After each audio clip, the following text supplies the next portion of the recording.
അക്കാഫിൻ്റെ പൊന്നോണക്കാഴ്ചയുടെ ഭാഗമായിട്ട് നടന്ന പായസ മത്സരത്തിൽ നമുക്ക് സമ്മാനം നേടി.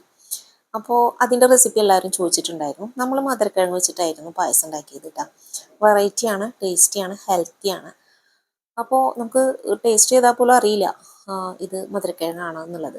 അപ്പോൾ അതിന് വേണ്ടത് മധുരക്കിഴങ്ങ് നല്ലപോലെ ഗ്രേറ്റ് ചെയ്തെടുത്തത്, അതുപോലെ തന്നെ ഈത്തപ്പഴം ഒരു 5-10 ഒരു 10-40 ബദാം പരിപ്പ്, പിന്നെ ചവ്വരി. ഇതാണ് ഇതിൻ്റെ മെയിൻ കണ്ടൻ്റായിട്ട് വരുന്നത്. പിന്നെ മധുരത്തിന് നമ്മൾ പനങ്കൽക്കണ്ടാണ് യൂസ് ചെയ്തിട്ടുള്ളത്.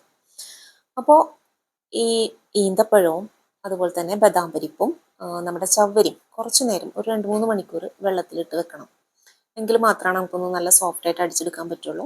പിന്നെ അടി കട്ടിയുള്ള ഒരു പാത്രം എടുക്കുക, അതിൽ നല്ല നെയ്യ് ഒഴിക്കുക, എന്നിട്ട് നല്ല ഗോൾഡൻ നിറാവണ വരെ ഗ്രേറ്റ് ചെയ്ത് വെച്ചിട്ടുള്ള നമ്മുടെ മധുരക്കിഴങ്ങ് ഇടാം. കൈ വെക്കാതെ ഇളക്കേണ്ടി വരും, അതല്ലെങ്കിൽ അടി പിടിക്കും.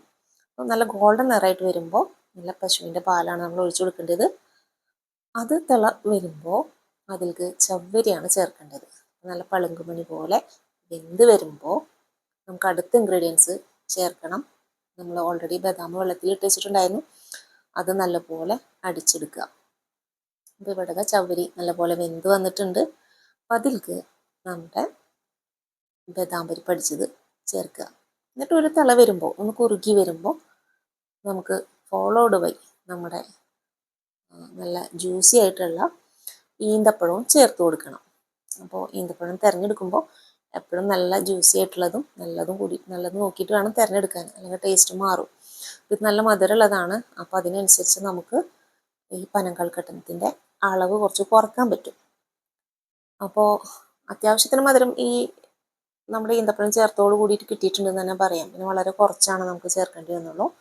പിന്നെ സ്മെല്ലിന് വേണ്ടിയിട്ട് നമുക്ക് ഏലക്കായ ചേർക്കാം.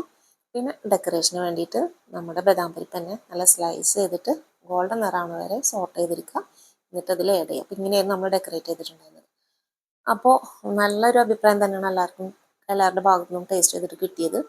അപ്പോൾ ഒന്ന് ട്രൈ ചെയ്ത് നോക്കുക. പിന്നെ വേണമെങ്കിൽ ഇതുപോലെ അണ്ടിപ്പരിപ്പോ പിസ്തയോ മുന്തിരിയോ എന്ത് വേണേലും വെച്ചിട്ട് നമുക്ക് ഡെക്കറേറ്റ് ചെയ്യാം. കഴിച്ച് നോക്കുക. അപ്പോൾ ഈ റെസിപ്പി വെച്ചിട്ട് എല്ലാവരും ഒന്ന് ട്രൈ ചെയ്ത് നോക്കണം, എന്നിട്ട് അഭിപ്രായം പറയാം.